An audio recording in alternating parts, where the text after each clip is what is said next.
Lo hice con algo, luego ya tú continúas, ¿no? Sí, ya estoy empezando a grabar. Perfecto. Hola, muy buenas tardes. Tengan todos ustedes bienvenidos al Seminario de Análisis Institucional del Posgrado en Ciencias Sociales y Humanidades de la UAM Coajimalpa. En esta ocasión nos acompaña la doctora Dulce Carol Ramírez y con el tema sobre migraciones, género, que ya nos envió las lecturas, muy interesantes, por cierto. Y bueno, como en otras sesiones, le doy la más cordial bienvenida a la doctora. Esperemos que esta seguramente no va a ser la última ocasión, sino seguiremos trabajando en temas en conjunto, ya sea, ya como bueno, con eso, con un poco de la pandemia que está pasando, ya tal vez podamos pensar en ir allá o que venga para acá, para Coajimalpa, ¿no? Entonces, que bueno, Coajimalpa es como San Cristóbal casi casi, ¿no? Por el frío y la altura. Entonces, tal vez no habría mucha diferencia, pero no, pues encantados que pueda ya pensar en futuras sesiones conjuntas, etcétera, integrarla poco a poco también a los grupos de investigación. Y pues muchas gracias por haber aceptado la invitación. Y siguiendo un poco con la dinámica de ese seminario, le cedo la palabra a Carla Ruiz, que se va a encargar de coordinar y moderar. Y ya después seguimos con comentarios y preguntas. Muy posiblemente yo me tengo que retirar un poco antes por unos asuntos de Toluca, pero si no, pues seguimos aquí en contacto. Y bienvenida y muchas gracias por todo. Adelante, Gracias. Carla. Okay. Buenas tardes a todos. Ok. Bueno, la invitada es la doctora Dulce Carol, como habían comentado. Ella es licenciada en Pedagogía por la Universidad Autónoma de Chiapas. Es maestra en Ciencias con orientación en Salud y Desarrollo Comunitario por el Colegio de la Frontera Sur, ECOSUR. Es doctora en Ciencias con orientación en Población, Ambiente y Desarrollo Rural por el Colegio de la Frontera Sur. Realizó un posgrado en el Centro de Estudios Superiores de México y Centroamérica, CESMECA Unicash, y bueno, es integrante del Sistema Nacional de Investigadores Nivel 1. Es investigadora honorífica del Sistema Estatal de Investigadores del Estado de Chiapas. Actualmente se desempeña como profesora investigadora de tiempo completo en la licenciatura en Ciencias Políticas y Administración Pública de la UNICACH y ha sido catedrática CONACYT, comisionada al Centro de Estudios Superiores de México y Centroamérica de la Universidad de Ciencias y Artes de Chiapas del 2014 al 2018. Asimismo, ha sido catedrática del doctorado en estudios e intervención feministas de la maestría en Ciencias Sociales y Humanísticas del Centro de Estudios Superiores de México y Centroamérica de la Universidad de Ciencias y Artes de Chiapas del 2014 al 2018.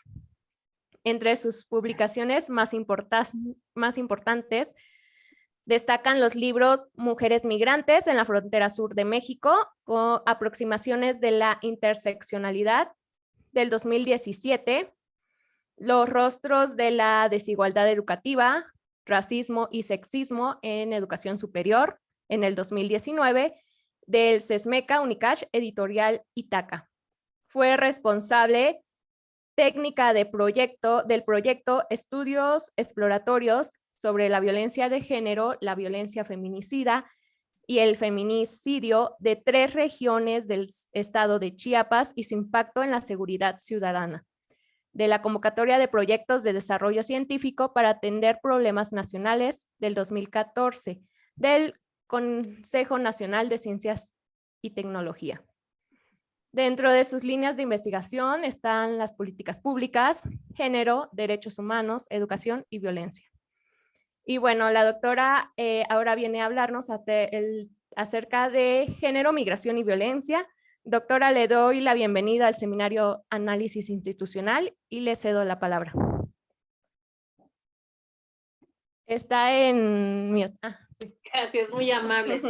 Bueno, pues muchísimas gracias por la oportunidad de participar en este importante seminario. Muchísimas gracias, doctor Jorge Culebro. Muchísimas gracias, Carla Ruiz, que hicieron posible mi presencia en este seminario. Pues es un gusto poder compartir un poco de lo que he estudiado, de lo que han sido los estudios que he realizado en las últimas 2 décadas en la frontera sur, y que han ido desde cuestiones de salud sexual y reproductiva a cuestiones de violencia, migración, feminicidio y violencia feminicida. que ya son elementos que pues desgraciadamente están en el panorama nacional e internacional y que de una u otra forma están pues impactando la vida de muchas mujeres y también están pues generando de manera urgente propuestas, ¿verdad? Desde el punto de vista académico, desgraciadamente todavía no pasan al plano de lo político, pero en este seminario de institucional de doctorado, pues siempre es importante que podamos estar hablando, visibilizando este tipo de temas que, bueno, aunque ya se ha platicado bastante sobre las cuestiones de migración y violencia y sobre todo la categoría de género y cómo la categoría de género viene a echar luz, vamos a decir, sobre elementos que pues probablemente ya hemos visto, hemos escuchado, pero que tenemos que hilar fino sobre muchas de estas cuestiones, muchos de estos fenómenos que se ven aparejados con el asunto de la violencia de género.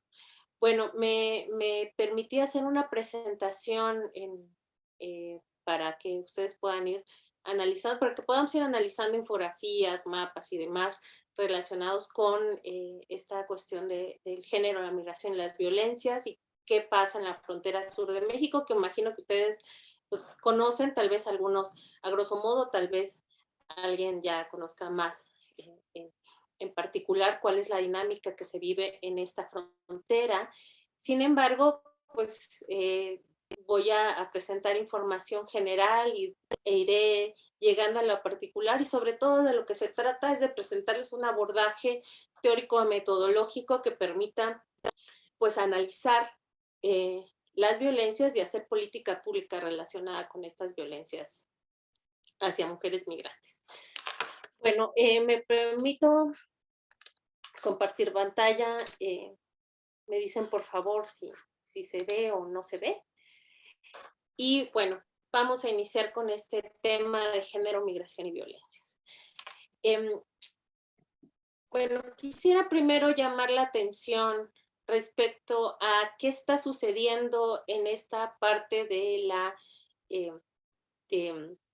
la frontera sur de México, ¿no? Bueno, todas y todos sabemos que esta migración ha sido pues ya conocida desde hace décadas, tanto la migración de mexicanos y mexicanas hacia Estados Unidos como la migración principalmente de personas provenientes del Triángulo Norte, ¿sí? Honduras, El Salvador, Guatemala, que bueno, se internan al territorio estadounidense, pero también habría que comentar que México, pues justamente por estar en medio de esto, bueno, es parte de este circuito migratorio por donde pasan estas personas, pero vemos que esta migración centroamericana tiene características cada vez más particulares y tiene características cada vez más heterogéneas. No podemos hablar ya únicamente de una migración de personas del Triángulo Norte hacia Estados Unidos, sino personas de cada vez lugares más lejanos del continente americano. Estamos hablando de personas que vienen de África, personas que vienen de Asia, personas que vienen de muchos, de orígenes muy distintos en cuanto a nacionalidades que están tratando de internarse a territorio mexicano para poder ir a Estados Unidos. De ahí la importancia de esta noción de atrapamiento migratorio que tenemos sobre todo a partir de la pandemia. Sabemos que la pandemia, bueno, vino a generar una serie de dinámicas diferentes, diversas, que vinieron a complejizar más pues, el análisis y también la gestión migratoria de todos estos contingentes. Bueno, primero habría que decir que hay una diversidad, como decíamos, de migrantes, la mayoría se internan a territorio mexicano y también quieren ir a Estados Unidos sin documentos migratorios. Encontramos también que últimamente se ha hablado más de la situación de violencia que viven las mujeres dentro del territorio donde ellas habitan, dentro del país de la que son originarias, pero también se ha hablado, por ejemplo, en Honduras del aumento del feminicidio, sobre todo en esta época de pandemia, desde 2020 a la fecha, y esto ha generado también un alza en la tasa de feminicidios, ¿sí? Y ya se ha reportado, sobre todo por organizaciones de la sociedad civil, pero también por ONU Mujeres, que ha habido una mayor migración de mujeres debido a estas violencias que se presentan dentro de los hogares. Entonces las mujeres no solo están huyendo de algo que se ha llamado también violencia crónica que existe en los contextos, sino que también están saliendo de sus lugares de origen por esta situación de una violencia que se vive en la familia, sobre todo proveniente de la persona, de la pareja o del conviviente. Y entonces, bueno, ¿qué es lo que hace Estados Unidos? Pues externaliza, ¿verdad?, su política migratoria hacia México, exige medidas de contención. Sabemos que sobre todo a partir de la administración de Donald Trump, pues hubo una situación mucho más adversa para los y las migrantes. Esto, lo que pasó fue otra vez las nociones de la construcción del muro, de quién iba a pagar ese muro, ¿verdad? Pero independientemente de eso, bueno, hubo un recrudecimiento de vamos a decir, de toda esta contención migratoria y el que muchas personas hayan estado solicitando asilo, solicitando refugio en Estados Unidos y que esas solicitudes están como en un stand-by, ¿verdad? Y esto es lo que provoca este atrapamiento de estas personas. Recordemos que México no es oficialmente tercer país seguro, pero actúa como tercer país seguro, ¿no? Todas estas maneras de contener a la migración, este programa de Quédate en México, también están, pues, van orientados a detener, a contener esta marea de personas, ¿verdad? Que ya lo vimos en estos contingentes de personas que ya iban en caravanas a Estados Unidos de 2020, 2021, ¿verdad? Y que, pues, México ha tratado de contener, sobre todo con la Guardia Nacional, ¿sí?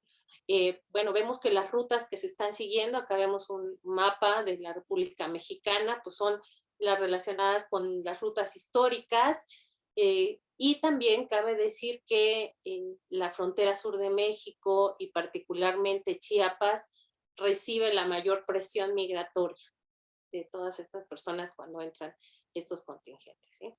¿Qué es lo que pasa? Bueno, se ha impedido que crucen la frontera con Estados Unidos, o bien los que ya cruzaron, hubo personas que se aposentaron, por ejemplo, abajo de un puente ahí en Texas y los regresaron, ¿verdad?, a México.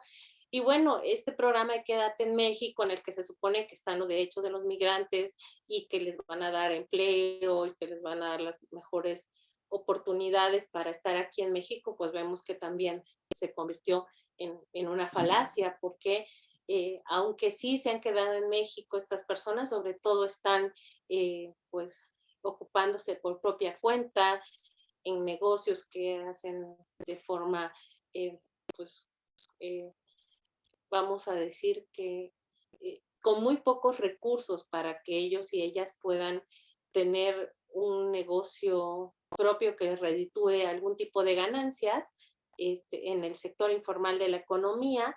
Y bueno, esto también evita que estas personas puedan seguir su paso al norte, porque, bueno, se quedan sin los recursos, ¿verdad? Y aquellas personas que están solicitando asilo y solicitando, pues, refugio en Estados Unidos, pues también todos estos documentos y estos trámites se han ido aletargando, se han ido alargando y bueno, encontramos que todo esto, junto con la violencia que sufren estas personas a la hora que están haciendo el circuito migratorio, pues todo esto se complejiza mucho más. Podemos ver acá algunos de los puntos de cruce y puntos en los cuales las personas están pernoctando, las personas que salen de su lugar de origen. Encontramos pues aproximadamente 12 12 lugares de asentamiento en los cuales las personas están quedando, sobre todo en esta franja fronteriza.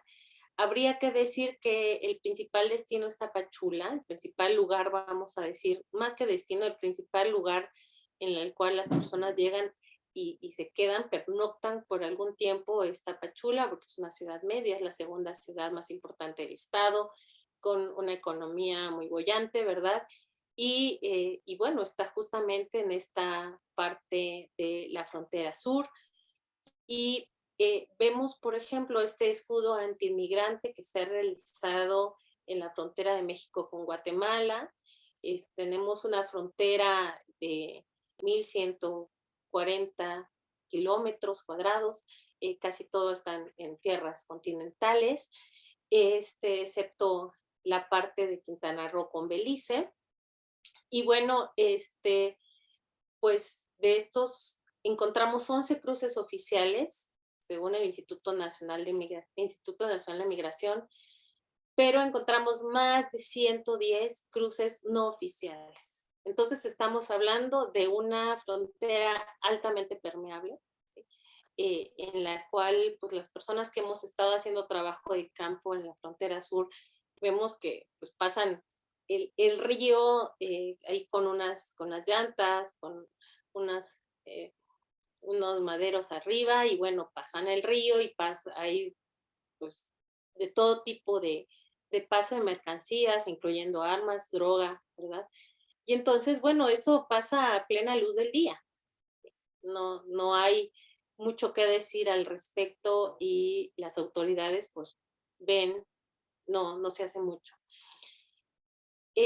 Encontramos acá estas migraciones en la frontera sur de México a partir de la elaboración del laboratorio de informática y geografía de COSUR, del Colegio de la Frontera Sur en Tapachula.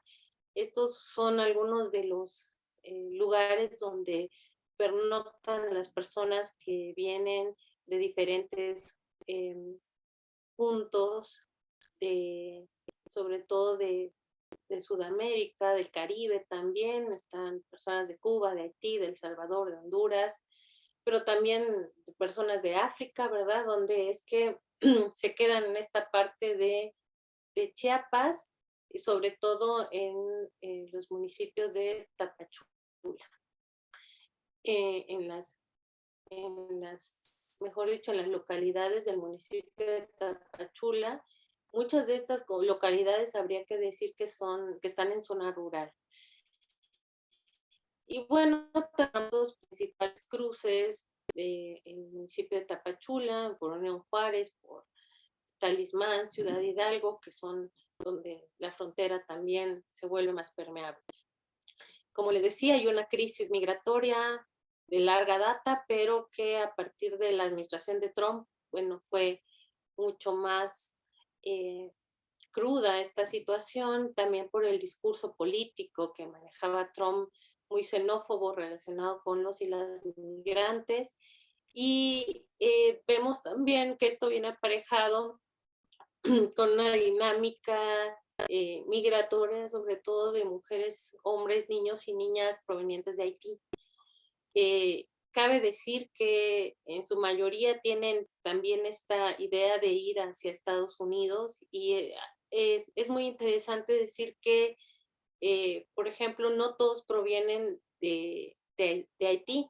Actualmente hay personas que vienen de Brasil, de Chile, que estaban asentadas ahí, pero que actualmente están previendo otro tipo de destino de la migración y ahí es donde están justamente llegando, han llegado por miles, se hablaba de estas personas que llegaron, de estos migrantes, 13,000 migrantes que acamparon bajo el puente internacional en San Antonio, Texas, y pues cómo pues fueron evacuados de ese lugar, porque se multiplicaron en solo 3 días, pasando de 4,000 a 16,000 personas que estaban buscando asilo y, o refugio en los Estados Unidos, ¿verdad? Cuya situación no ha sido resuelta y bueno, los han regresado a México y acá se ha pues encontrado una dinámica en la cual la política migratoria que bueno, ya hace, no sé, 5, 8 años, se hablaba de una gestión migratoria ordenada, humanizada. Bueno, eso está todavía muy en el discurso político. Actualmente, por ejemplo, el presidente Biden una vez más está hablando de otra vez la reforma migratoria, pero pareciera más bien que es en temporada de las elecciones de medio mandato, por ejemplo. Ahí es donde ya se empieza a hablar otra vez de esta reforma migratoria que pues se antoja muy lejana, porque no hay condiciones políticas, económicas, geopolíticas también que permitan que se pueda dar esto en el corto plazo. Qué mejor que se diera, pero tenemos esta complicada eh, pues realidad, ¿verdad? Y bueno, quisiera hablar ya un poco, ir hacia el punto de qué es lo que pasa con género y las migraciones. Y habría que decir lo que está sucediendo con las migraciones en la frontera sur desde hace ya varias décadas. Recordemos que pues, las fronteras llegaron después que las personas ya tenían unas relaciones culturales, sociales, económicas, ¿verdad? En toda esta zona. Y bueno, dicen algunas expresiones es la frontera nos traspasó, ¿verdad? O sea, la frontera llegó, pero las relaciones, como les decía, son añejas. Y bueno, de acuerdo con ONU Mujeres y el colectivo Mujer Migrante, 55% de los y las migrantes radicados en Chiapas son mujeres. Eso es muy interesante comentarlos porque habla de cómo se da también la dinámica migratoria. De las trabajadoras migrantes centroamericanas, 61% provienen de Honduras, seguidas por las salvadoreñas con 57% y las guatemaltecas con 56%.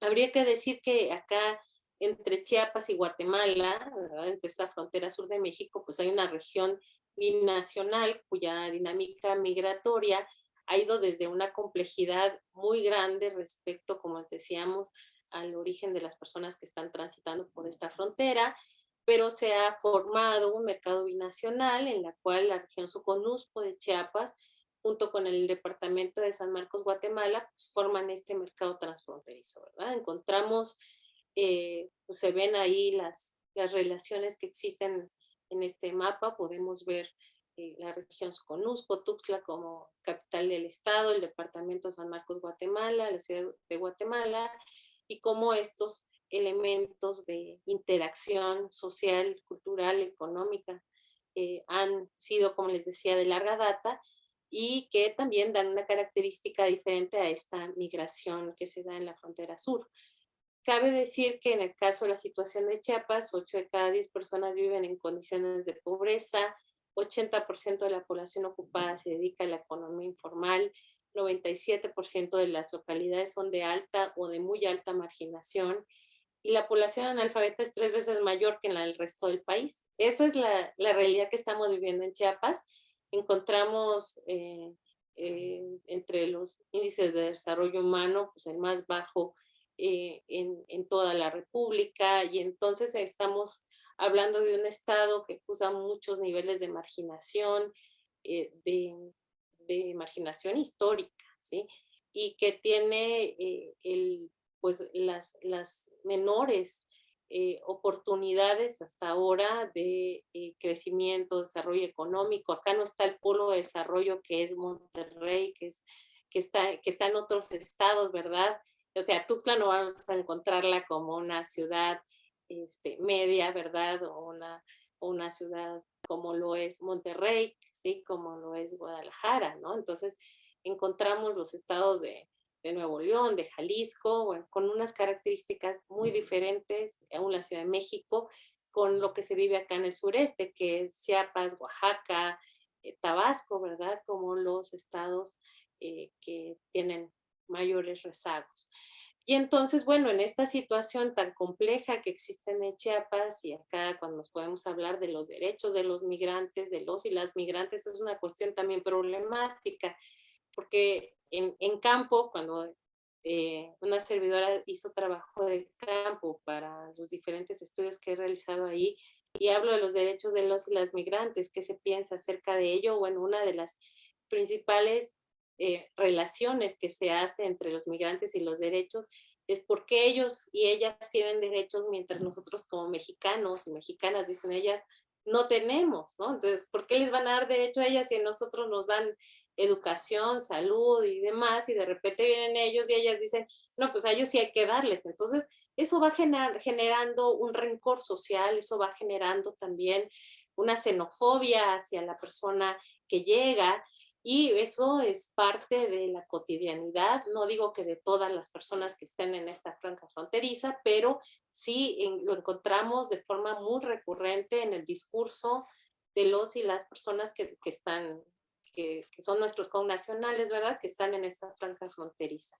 Y bueno, encontramos estas trabajadoras guatemaltecas que sobre todo llegan a hacer labores en el campo de este sureste de México. Cabe decir que, por ejemplo, en Tapachula están las plantaciones de papaya, las plantaciones de mango, las plantaciones de plátano, y pues estas personas llegan a dejar ahí su fuerza de trabajo, muy conveniente para las personas que están ahí, que son los dueños de estas plantaciones o plantillas, como se les llama acá en esta zona, porque, bueno, trabajan sin seguridad social, trabajan con un sueldo menor al que le pagan a los y las mexicanas, sin horarios fijos, y entonces, pues es ganar, ganar, ¿verdad? Para toda esta, desgraciadamente, para este circuito y para esta visión completamente capitalista que también está generando una mayor vulnerabilidad para estas personas. Entonces, bueno, encontramos trabajadoras guatemaltecas transfronterizas que permanecen en el territorio mexicano hasta 24 horas y después se regresan a sus casas el mismo día. Trabajadoras temporales cuya estancia en México es mayor a 24 horas. Y bueno, aquí encontramos sobre todo a mujeres también guatemaltecas. Cabe decir que esto también está relacionado con los estereotipos. Se les ha permitido, por ejemplo, digo entre comillas, entrar a los hogares mexicanos, ¿verdad? De esta zona, sobre todo a mujeres guatemaltecas, para el trabajo dentro de casa. Sin embargo, mujeres hondureñas, mujeres salvadoreñas no son permitidas para este tipo de trabajos, y relacionados con el cuerpo, con el físico de estas mujeres, se han llevado sobre todo al trabajo en bares, al trabajo en el sexoservicio, en el caso de algunas mujeres, pero también algunas de estas mujeres se dedican al comercio informal, cabe decir, al comercio propio, y entonces, pero no se les permite entrar a hacer trabajo en casa. Entonces, también hay estereotipos relacionados con la llegada de estas mujeres a este territorio. Bueno, a partir de todo este panorama, pues la invitación es poder llegar a esos andamiajes teóricos sobre género y migración. ¿Qué es lo que se ha dicho? Y bueno, habría que decir que la incorporación de la categoría de género para el estudio de las migraciones, pues está dada desde, no sé, mediados de 1980, principios de 1990, en México al menos, y ya se empezó a hablar de esta categoría de género, de incorporarla al análisis de las migraciones, a tratar de entender que no era lo mismo que migraran hombres a que migraran mujeres, porque estas migraciones internacionales tienen dinámicas propias y que las mujeres sufren múltiples opresiones, que estas opresiones pues devienen de desigualdades económicas, de desigualdades de género, de clase, de raza, que interactúan y se relacionan para dar lugar a nuevos patrones estructurales de desigualdad y violencia que afectan sobre todo a las mujeres. Sin embargo, habría que decir que la sola aplicación de la categoría de género como una variable, pues también puede estar enmascarando, vamos a decir, algún otro tipo de elemento, como aquel que está relacionado con que se piense que las mujeres, por ejemplo, o que mejor dicho, eh, todo lo que tiene que ver con las estadísticas, por ejemplo, el Instituto Nacional de Migración, del Consejo Nacional de Migración, estén desagregadas por sexo. Bueno, eso es muy bueno, pero no debe solo quedarse como una categoría nominativa, ¿sí? Sino que aparte de saber cuántas mujeres están migrando y que sabemos que actualmente no solo están migrando mujeres, sino están migrando niñas y adolescentes. Para el último trimestre de 2021, según eh, algunos datos del Instituto Nacional de Migración relacionado con las devoluciones, como ahora se les llama, de mujeres migrantes en la frontera. De todas estas devoluciones, ¿sí? Que no quiere decir que todos los que emigraron, ¿verdad? Pero de estas devoluciones el 18% correspondían a mujeres de 18 años y más. Pero lo que era preocupante es lo que pasaba con estas devoluciones cuando se trataba de mujeres, ¿sí? De de menores de 18 años, mientras que de mayores de 18 años estaba entre el 18%, para las menores de 18 años, quiere decir niñas y adolescentes, era del 32%, casi el doble. Entonces, si nos damos cuenta, pues esto es la magnitud de la crisis, solo de las devoluciones del gobierno mexicano. Y entonces esto pues nos permite, como les vuelvo a decir, ver la magnitud de la crisis, ver que esto es una situación que se está saliendo de las manos, desgraciadamente, de muchos gobiernos. No hay una política pública que, vuelvo a repetir, aunque se habla de estos planes y de la gestión migratoria, en realidad sigue esa indefensión en el caso de las mujeres, sobre todo porque es mucho más fuerte la situación en la que se vive en el caso de ellas por toda la serie de maltratos, vejaciones, violencias a las que se ven expuestas. Pero si ya hablamos de niñas y de adolescentes y que muchas de ellas cruzan la frontera no acompañadas, bueno, estamos hablando de una crisis humanitaria de proporciones inusitadas.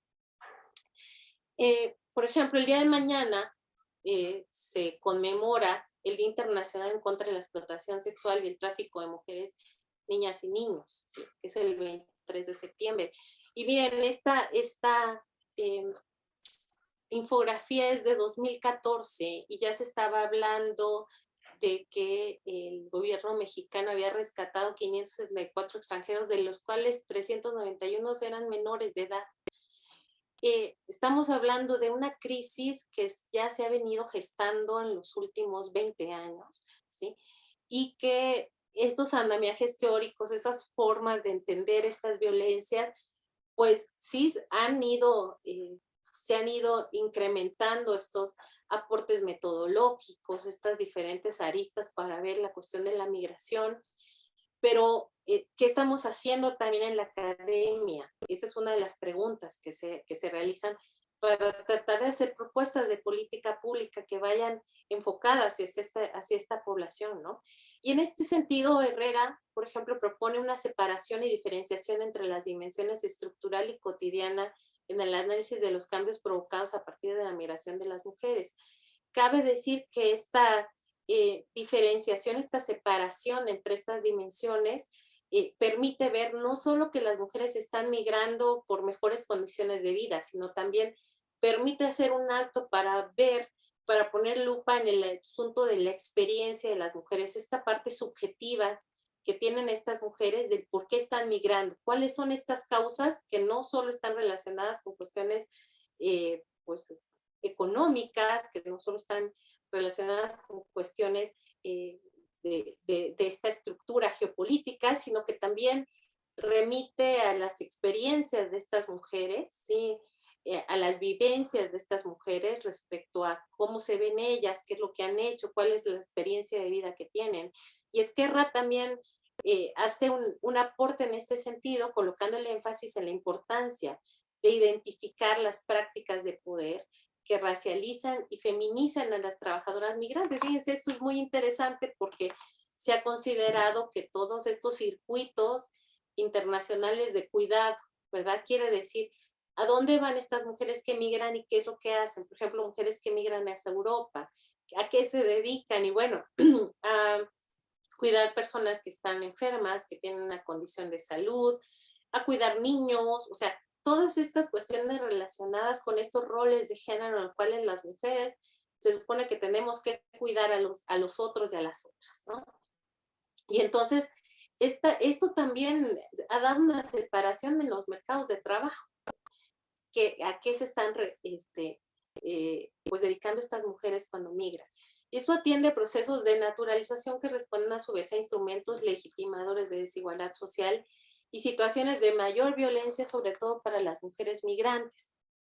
Aquí vemos, por ejemplo, en estas láminas, la situación de las mujeres migrantes, cómo migran con niños en brazos, ¿sí? Y ello también está implicando una situación compleja de salud mental, tanto para los niños y las niñas que están migrando como para estas mujeres, ¿verdad?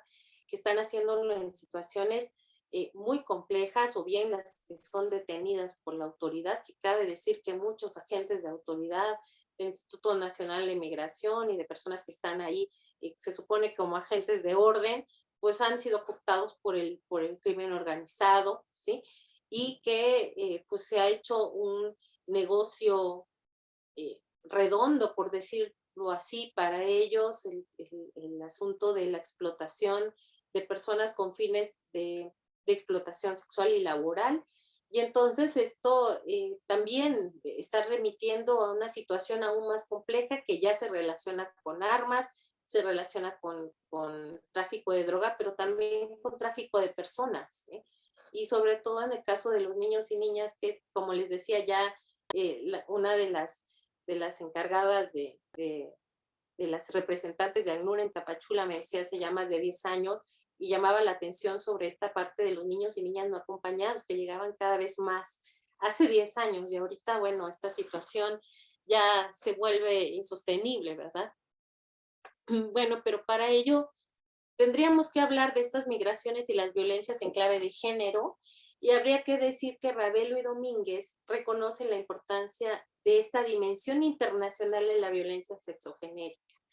Y cómo en este caso la violencia feminicida, el feminicidio, están siendo realidades, expresiones que son más lacerantes y que se están asociando a estos procesos migratorios.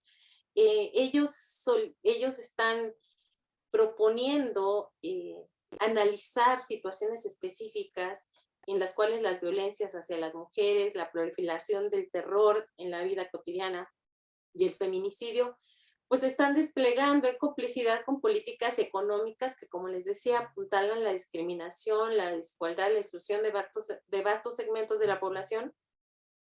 Y bueno, Chiarotti da cuenta cómo esta violencia que está detrás del tráfico de niñas y mujeres les lleva a un estado de desempoderamiento que se traduce en estigmatización, en aislamiento, las lleva a migrar en condiciones de profunda vulnerabilidad debido a la condición de pobreza, las convierten como una mercancía, y bueno, esta clase social junto con otras categorías sociales como el género, la juventud, determinan el impacto deshumanizador en los sistemas de estratificación social y de dominación patriarcal en los cuerpos de las mujeres.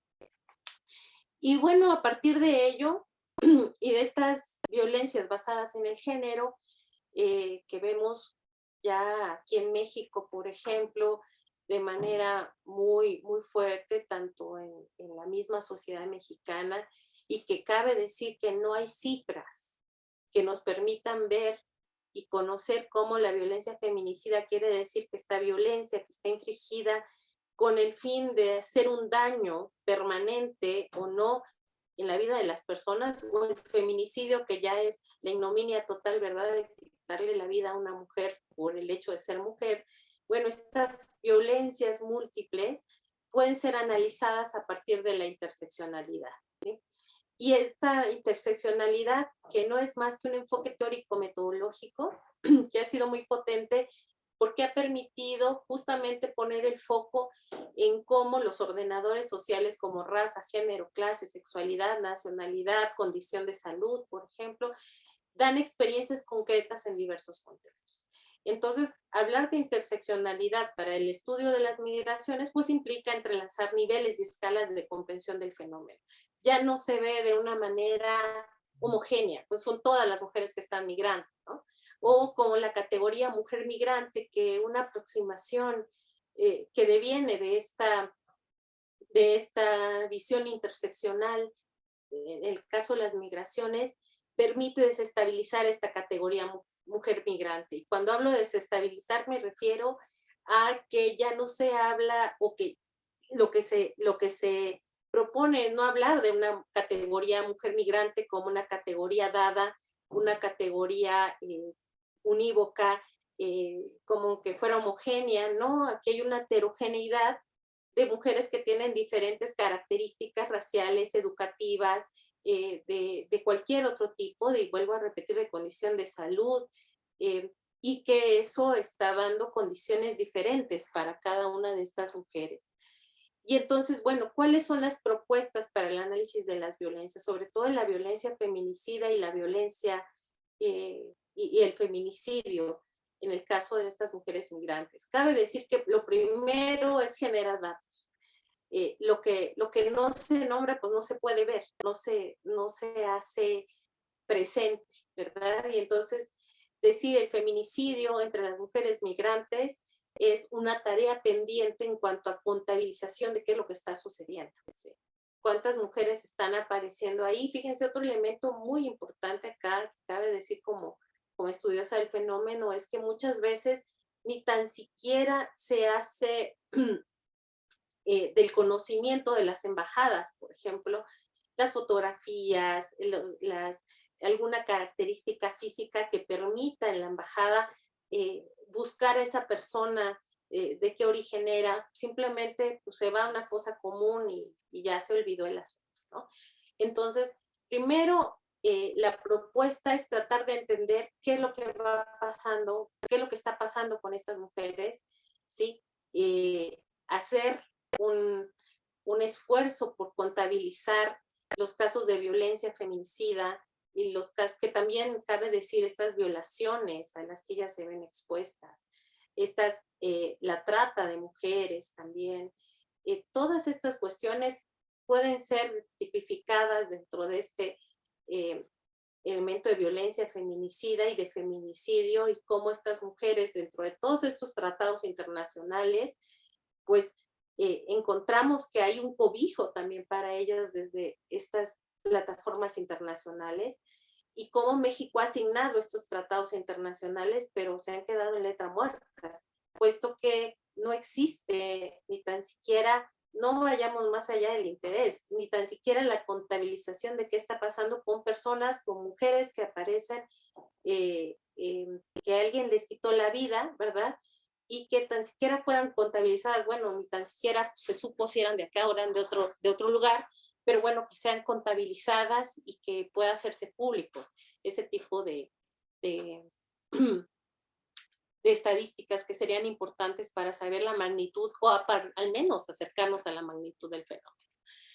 La propuesta del análisis de las violencias que hace una servidora basada en varios textos, ¿verdad?, que se han realizado, es claro hacer el abordaje desde la interseccionalidad, desestabilizar esta categoría de mujer migrante, sino hablar de mujeres migrantes, y también por eso hablamos de violencias, porque no es una violencia, ¿sí? Son diferentes tipos de violencias que viven estas mujeres y es importante nombrarlo de esta forma. Aparte, también sería importante centrar el análisis de la migración de las mujeres en la esfera productiva y tratar de entenderlas desde la subjetividad también. ¿Qué es lo que ha permitido para ellas la migración y qué es lo que también ellas han padecido a partir de estos circuitos migratorios por los cuales han pasado? O sea, sabe, por ejemplo, que más de la tercera parte de las mujeres que migran reconocen que han sido violadas, que han sido atacadas sexualmente, por ejemplo, en el circuito migratorio. Sí, aunque otros testimonios también hablan de que prácticamente parte de la migración, es decir, pues colócate un dispositivo, una inyección, ¿verdad?, para no tener hijos, porque cualquier cosa puede suceder en el camino, ¿no? Y como muchas de estas mujeres, pues, aparte de tener todas estas situaciones de pobreza, de vulnerabilidad, de marginación, también la salud mental es un elemento que también les está vulnerando muchísimo. Tercero, considerar el análisis de las experiencias de las mujeres migrantes a partir de una visión incluyente y humanizada de los derechos. Perdón, y esto es muy importante porque permite hacer política pública que vaya de abajo hacia arriba, que vayan no tratar de decir qué es lo que ellas piensan y cómo lo están pensando, sino hacer mucho estudio de campo, hilar muy fino para saber qué es lo que ellas están entendiendo como seguridad de las mujeres, como sus derechos, cómo ellas consideran que necesitan que sean protegidos esos derechos en un país como México, que también es de tránsito, pero de destino en muchas ocasiones, con estas visiones de atrapamiento migratorio, de esto que estamos viviendo actualmente a partir de la pandemia de COVID-19. Y bueno, habría que complejizar, hacer compleja toda esta realidad, pero hablar también del carácter multidimensional y complejo que tienen todas estas violencias y que tienen todas estas experiencias de las mujeres, que se sabe que muchas de ellas ya vienen huyendo, vamos a decir, de una violencia, como decíamos, crónica y que también se da en los hogares.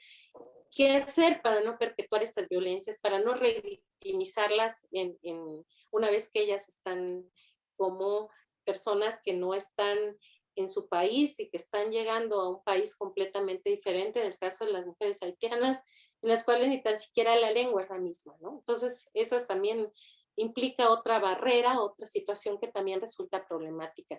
Y la necesidad de generar políticas públicas que puedan ser acordes a estas realidades, ¿sí? Que puedan también llegar al meollo del asunto, que puedan permitir que las mujeres que estamos haciendo estudios sobre migración y género también seamos escuchadas para poder hacer estas políticas públicas, las que ya hemos estado haciendo trabajo de campo desde hace décadas, ¿verdad?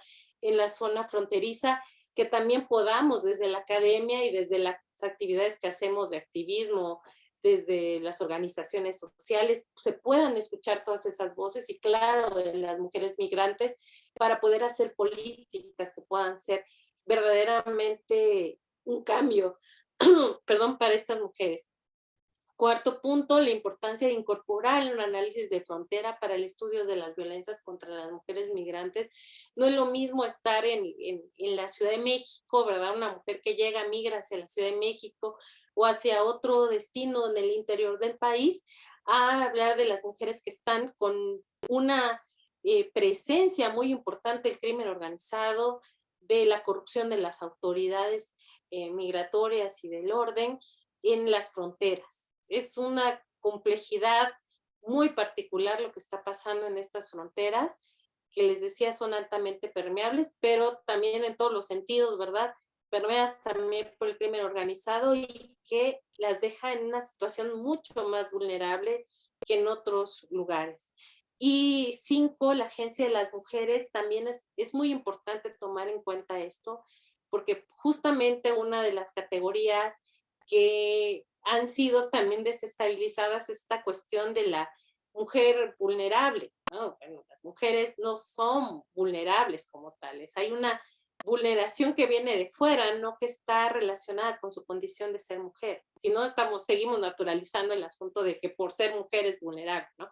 No, hay todo un sistema, un orden de género que vulnera la vida de las mujeres, ¿sí? Entonces estas vulneraciones son sistemáticas en el caso de muchas mujeres, pues están completamente transversales a toda su experiencia de vida, pero cabe decir que todas estas mujeres también tienen una agencia, tienen una capacidad para generar una serie de estrategias que les permiten enfrentar estos retos, estas dificultades, y estas también tienen que ser tomadas en las políticas públicas.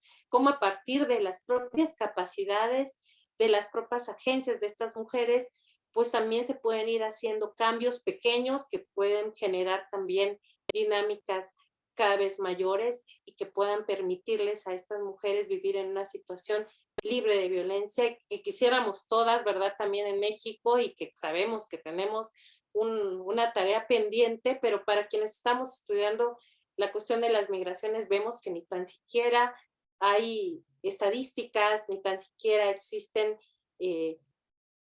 datos que nos permitan ir haciendo todo este rompecabezas de decir qué pasa con la violencia feminicida y el feminicidio de estas mujeres. No están siendo nombradas, están siendo completamente invisibilizadas, y quienes trabajamos estos temas de género y de migraciones y violencias, pues tenemos que poner el dedo en la llaga, porque eso es muy importante hacerlo para que las políticas públicas también no solo estén en el afán de proteger a las mexicanas, sino también a estas mujeres que están en una situación muy vulnerable. Bueno, estas son las referencias bibliográficas de las que les he hablado el día de hoy. En general, hay muchas otras más. Quien quiera hacer estudios más a profundidad, pues también puede entrar en contacto conmigo y podemos hacer llegar también otro tipo de bibliografía. Y bueno, les agradezco muchísimo. Muchas gracias y bueno, preguntas que tengan ustedes que realizar, adelante. Los escucho. Muchas gracias, doctora, por su exposición. Ahora damos la palabra a mis compañeros para que puedan formular preguntas o comentarios a la ponente.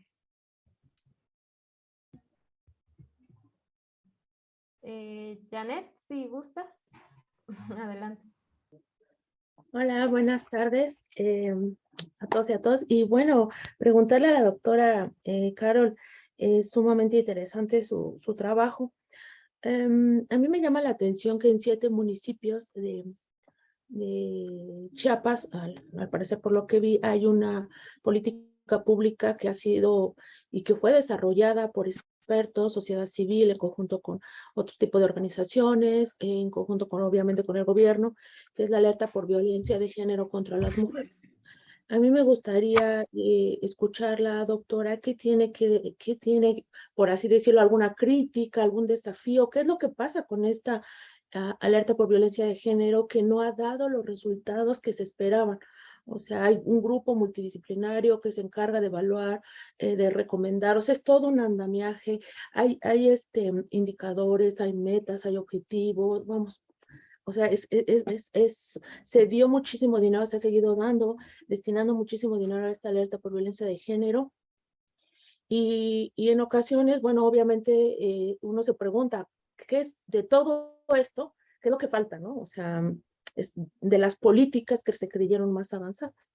Bueno, eso es, quisiera oír su opinión. Por otro lado, me gustaría escucharla en relación a estas categorías que nosotros hacemos para estudiar estos fenómenos. Por ejemplo, en el caso de las violencias, pues hay ya muchísimo tipo de violencias. A mí me llamó la atención porque ahorita usted refirió dos, bueno, una que me pareció importante, que es esta violencia crónica. Y me gustaría saber cuál es la diferencia, por ejemplo, esta violencia crónica con una violencia, por ejemplo, sistemática. O sea, ¿qué diferencias tiene? Y en ese sentido preguntarle, ¿estamos bien haciendo una tipología o hasta cierto punto haciendo una categorización tan amplia que dificulte el hecho de que se apliquen políticas públicas más eficaces porque se fragmentan o se pueden duplicar las violencias? O sea, me llama la atención porque efectivamente yo trabajo también violencias y entonces cada día encuentro más violencias, más tipología, y entonces llega un momento que dices, ¿cuál me falta? O sea, hasta para describirlas, ¿no? O sea, ¿cuál me falta? Y bueno, empezamos con un caos. Entonces eso me llamó mucho la atención. Y por último, ¿hasta qué grado se están trabajando las políticas migratorias desde el punto de vista de la prospectiva? Porque yo veo que obviamente estamos hablando del aquí y del ahora, obviamente por las cuestiones apremiantes que están pasando, que son sumamente terribles, tanto en la frontera norte como en la frontera sur, pero eso no obsta para que también existan muchísimos problemas en el interior, ¿no? Estas rutas, al final de cuentas, migratorias al interior del país.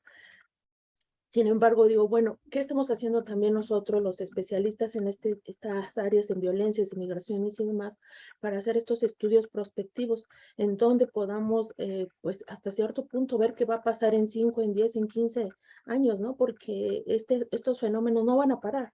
O sea, mientras estas desigualdades sigan y demás, o sea, van a seguir. ¿Y qué estamos, qué estamos haciendo al respecto? Bueno, muchas gracias, doctora. Muchas gracias, doctora. Iba a preguntarle, doctora, ¿quiere contestar una por una o juntamos todas las preguntas? Prefiero que juntemos todas las preguntas y después hacer una explicación. ¿Sí? Ok. ¿Les parece? Ok, gracias. Ok. Doctor Arturo, sí puede. Adelante.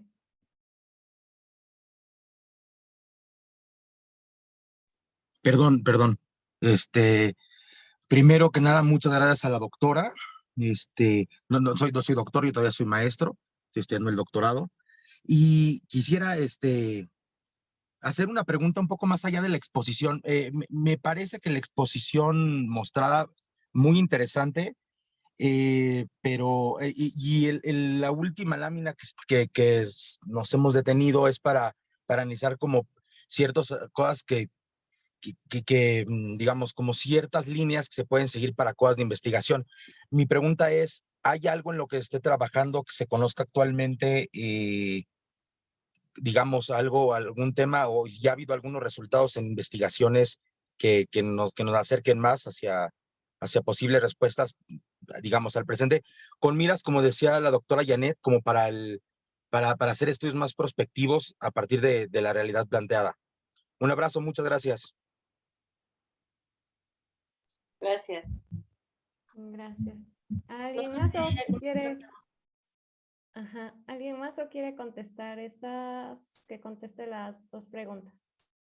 Sí, gracias. Sí, son preguntas súper interesantes. Fíjense, el año pasado, 2019-2020, tuve la oportunidad de hacer una investigación sobre el mecanismo de violencia de género, por cierto, de la alerta de violencia de género. Estos son mecanismos que se han realizado eh, de acceso a las mujeres a una vida libre de violencia. Y en Barbados, por ejemplo, se han empezado a hacer estudios que han tratado de cuál ha sido el impacto o cuál ha sido una influencia que hayan tenido estos mecanismos. Y en el caso de Chiapas, haciendo una búsqueda con las instancias pertinentes, haciendo también algunas entrevistas, sobre todo con quienes están encargados de llevar a cabo la transversalización de la perspectiva de generación públicas, de la administración pública, pues me doy cuenta que hay más desafíos que avances, sobre todo en el caso de los presupuestos públicos. Si alguien quiere entrar a la página de alerta de violencia de género en Chiapas, bueno, acá vienen todos los municipios, quienes son los encargados de llevar a cabo esta alerta, pero cuando vemos estos indicadores de proceso, ¿sí?, que son presentados como indicadores de resultado, desde ahí vienen las primeras preocupaciones. ¿Cuál es el presupuesto que se está utilizando? Algunas actividades con presupuestos enormes, por ejemplo, actividades como talleres que se realizan en línea con presupuestos de más de 200,000 pesos, y que la pregunta es, ¿le pagaron en internet a todas las personas que llevaron el taller? ¿O cómo estuvo, verdad, para gastarse 200,000 pesos en un taller de forma remota? y seguir insistiendo en el asunto de los talleres, ¿sí? Talleres de sensibilización. Y dicen, bueno, ¿cuál es el resultado de esos talleres de sensibilización? Se llevaron a cabo 20 talleres, por decir algo, ¿no? Y participaron 150 personas. Y entonces esos se presentan como los indicadores de resultado, cuando esos son los indicadores de proceso, ¿sí? Bueno, eso es lo que se llevó a cabo. Pero ¿cómo te das cuenta que hubo esa sensibilización para esas personas? Eso no existe, eso no se ve. Y entonces el resultado sigue quedando como di los talleres, los impartí, y yo pienso, ¿verdad? Dirán a estas personas que están llevando a cabo que sí se sensibilizaron porque llevaron el taller. Entonces, mientras sigan habiendo estos elementos, voy a decir, vacíos elementales en la política pública, de decir, estoy haciendo un gasto en el presupuesto, pero esto tiene que tener un impacto en las personas. Si no tiene un impacto en las personas y en lo colectivo, entonces sirve de muy poco hacer alertas de violencia de género. Y esto vemos que tampoco se ha visto una reducción de los feminicidios o de la violencia feminicida hacia las mujeres. Y podemos entonces entender que aunque haya una política pública que esté avalando el asunto de que las mujeres no podemos estar en una situación de violencia porque tenemos nuestros derechos, la realidad va por otro lado. ¿Sí? Y las instituciones que están llevando a cabo las alertas pues están en otra lógica, vamos a decir. Y entonces no vemos resultados en lo real, aparte de que la alerta de violencia de género, por ejemplo, en Chiapas, no está declarada para muchos municipios donde sí se dan también muchísimas muertes de mujeres o donde existe una violencia feminicida cotidiana. Entonces, bueno, esa también, ¿cuál fue el criterio para decir cuáles entraban, cuáles de estos municipios entran y cuáles no? Hasta ahorita no se sabe del todo cuál fue la metodología que se siguió y desde que se declaró la alerta de violencia de género en Chiapas se hizo esa observación. ¿Sí? Y eso también resulta problemático pues de origen, ¿no? Y pensar que este mecanismo sirve un poco para calmar la cuestión social, la cuestión política, sobre todo relacionada con el feminismo y decir, bueno, ya se les hizo el mecanismo, ya está. Creo que eso también está haciendo que aunque existan esos mecanismos, no están generando los resultados que quisiéramos que generaran. Cabe decir también que cualquier política pública y cualquier resultado que esperemos no se va a dar en un tris. Se necesita tiempo, ¿sí? Muchos de estos necesitan muchos años para irse consolidando.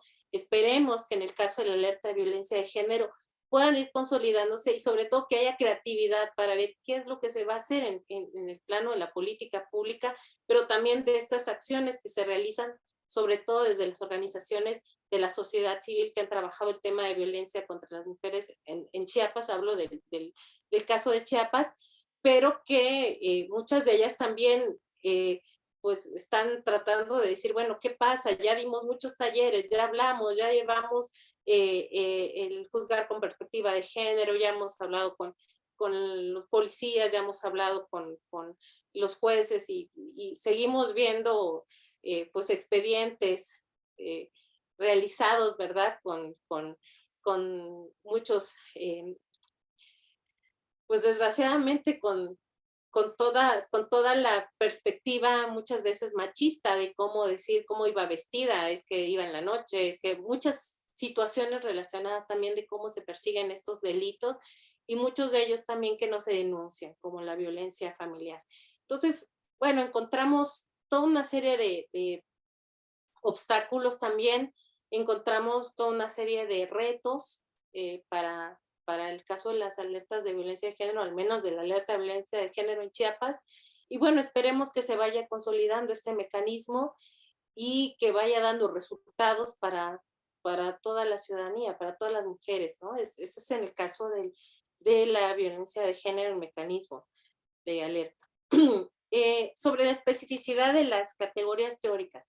Esto es un elemento muy interesante, es un elemento muy importante, porque considero que si nos vamos también en las especificaciones de los tipos de violencia, ¿verdad? Por ejemplo, o de fragmentar demasiado las cuestiones analíticas, pues de repente vamos a encontrar un mundo de cosas y cómo hacer para poder hacer política pública cuando existen una serie de situaciones que fragmentan el fenómeno.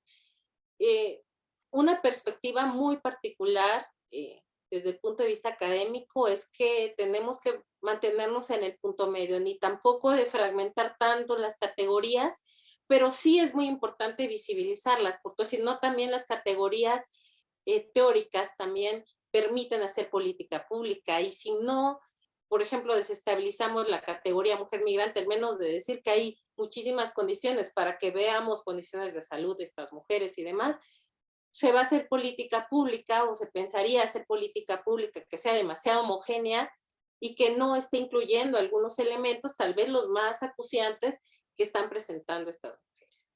Entonces, considero que tampoco se trata de abonar a que sea todo tan, vuelvo a decir, que desarticulemos las categorías de tal manera que de repente ya no podamos ni tan siquiera asirlas, aprenderlas, pero tampoco que podamos homogeneizar en una categoría que nos evite que podamos ver qué es lo que está sucediendo y ver esas escalas de grises, matizar, vamos a decir, los fenómenos. Considero que ese es un reto de la academia, sobre todo en el caso de quienes estamos estudiando la migración, por ejemplo, desde el punto de vista de la interseccionalidad, pero que también estamos tratando de incluir elementos como el postestructuralismo, ¿sí? Que también nos remite y nos invita a desestabilizar categorías dadas, ¿verdad? Como la categoría mujer, ¿no? Ahí entramos todas, no, no, somos diferentes tipos de mujeres, ¿verdad? Con diferentes derroteros de vida y diferentes experiencias. Pero también la superespecificación pues no nos sirve de mucho, y sobre todo en el caso de las políticas públicas, pues menos, porque entonces se tendría que hacer una política pública muy particular para cada cosa y tampoco nos perderíamos en ese mundo, ¿no? Entonces, tratar haciendo bien, ir haciendo hilos de análisis que permitan, sí, entender las especificidades, pero también hablar un poco de generalizaciones. Respecto a los estudios prospectivos, fíjense, en el caso de la política pública, yo pienso, o en el caso de la ciencia política también y de la administración pública, que es una de las áreas en las que trabajo, algo que se ha dado muy poco, al menos en Chiapas, es el asunto del trabajo en prospectiva, ¿sí? Yo recuerdo también que en algún momento CONACYT tenía un área que se llamaba prospectiva, una servidora estuvo ahí cuando recién inició en el Sistema Nacional de Investigadores por ahí de 2014, estaba ahí una área de prospectiva, justamente para tratar de abonar a políticas públicas que permitieran ver cuáles son las dinámicas, por ejemplo, poblacionales, las dinámicas demográficas y cómo pudieran, a partir de lo que vemos ahorita y las tendencias, que eso es lo que hace la prospectiva, ver qué es lo que estaría pasando a 5, 10, 15 años. No se ha, en México, atrevería a decirme, más allá de lo que hace el INEGI, pues hay poco estudio relacionado con prospectiva, sobre todo relacionado con el hecho migratorio. También se entiende porque es un hecho que está muy relacionado con la cuestión geopolítica, de cómo las diferentes naciones en el mundo están, por ejemplo, no se sabía que iba a venir una pandemia en 2019, ¿verdad? O que en 2020, 2021 íbamos a tener todas estas temáticas relacionadas con las caravanas de migrantes que pues dieron portazos, vamos a decir, en la frontera sur de México, pues queriendo llegar a Estados Unidos en toda esa situación tan compleja como lo que era la pandemia y todo lo que implicaba esto, ¿no? Entonces, sí, la prospectiva nos ayuda a ver qué es lo que va a pasar o tratar de entender qué es lo que va a pasar en las próximas décadas, pero yo entiendo que en la migración, pues sí, es bastante complejo, ¿no? Es bastante complejo por la cuestión geopolítica. Ahorita tenemos, por ejemplo, una situación ahí entre Rusia y Ucrania que está, que nadie sabía que iba a alcanzar los niveles que está alcanzando en esta semana, que imagino que todos hemos escuchado todo lo que está sucediendo a partir de este conflicto y cómo afecta desde los fertilizantes, la cuestión agraria y también, claro, el asunto de las migraciones, la salud. Hay cuestiones que sí serían importantes ir analizando, ir viendo, sobre todo, vuelvo a repetir, tratando de hablar de una política, una gestión migratoria de la cual ya se ha hablado hasta el cansancio, pero que falta voluntad política para hacerla, de Estados Unidos y también de México, ¿no? Y pareciera que lo más cómodo es hacer labores de tercer país seguro, aunque digamos que no lo somos, ¿verdad? Más que en una verdadera política, una verdadera gestión migratoria como se ha pensado, ordenada, humanizada, ¿sí? Y que permita, pues tomar el toro por los cuernos, como se dice coloquialmente, ¿no? Entonces, considero que en este caso sería eso. La segunda pregunta,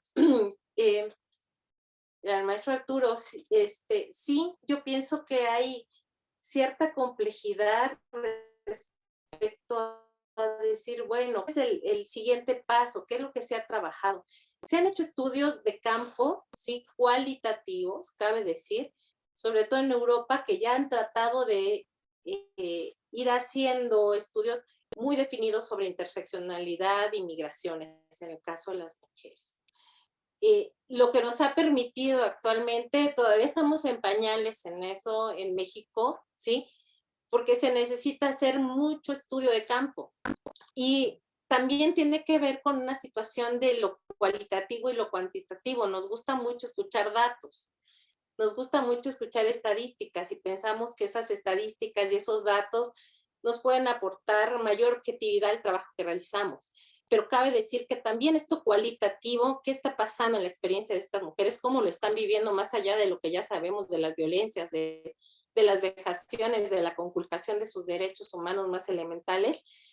Pero ¿qué está sucediendo y cómo ellas ven el asunto, por ejemplo, de la seguridad de los derechos? ¿Sí? Tanto en el lugar de origen como en el lugar en el cual están pernoctando actualmente por ese atrapamiento migratorio y cuáles son las perspectivas que ellas ven a futuro. Considero que esos trabajos tienen que ser realizados en diferentes zonas, en este caso en la frontera sur. Quienes estamos trabajando esto, ahorita que ya se han levantado varias de las restricciones que se tenían en materia de salud pública, pues podemos empezar a ya no estar solo en nuestro escritorio viendo las estadísticas y horrorizándonos de lo que vemos y de lo que dejamos de ver, de cosas que deberían de estar pero que no se dicen, como estas estadísticas importantes sobre feminicidio, violencia feminicida o desaparición de personas, de mujeres sobre todo en esta frontera. Pero sí, ahora tenemos el reto es tener que ir a campo y tratar de ver qué es lo que está pasando con estas mujeres y también hablar, claro, con quienes están a cargo de esta política, ¿sí? Por ejemplo, hablar con alguien del Instituto Nacional de Migración para que se hable con cualquier persona del Instituto Nacional de Migración. Se necesita la venia, vamos a decir, de la Secretaría de Gobernación y eso se lleva un tiempo, ¿sí? Si es que nos dicen que sí, ¿sí?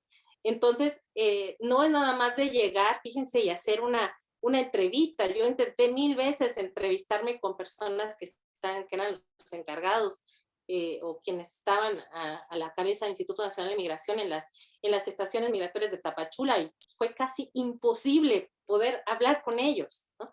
Con estas personas que están a la cabeza de este instituto en estas estaciones migratorias. Justamente porque es muy difícil hablar de ese tema para quienes están ahí.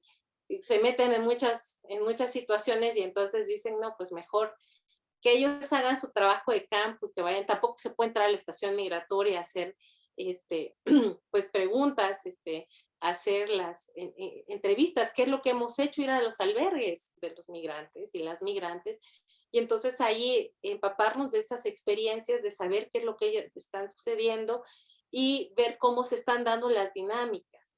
Actualmente, como les digo, con estas restricciones sanitarias fue mucho más complejo para quienes hacemos estudios ir a esas estaciones migratorias, pero sobre todo sabiendo que actualmente hay muchos más corredores también importantes de migración, como el corredor de Comitán, por ejemplo, que también ya se ha hecho mucho más importante en la dinámica migratoria en México, y bueno, en la frontera sur de México, en el estado de Chiapas, y también habría que ver esta parte de este corredor de la Mesilla que colinda con Guatemala, ¿no? Entonces, bueno, esas serían nada más unos apuntes a esas preguntas que se realizaron. Ok, muchas gracias, doctora. El doctor Carlos tenía la mano, bueno, no sé si vaya a realizar alguna pregunta o... Sí, gracias. Okay, adelante. Gracias.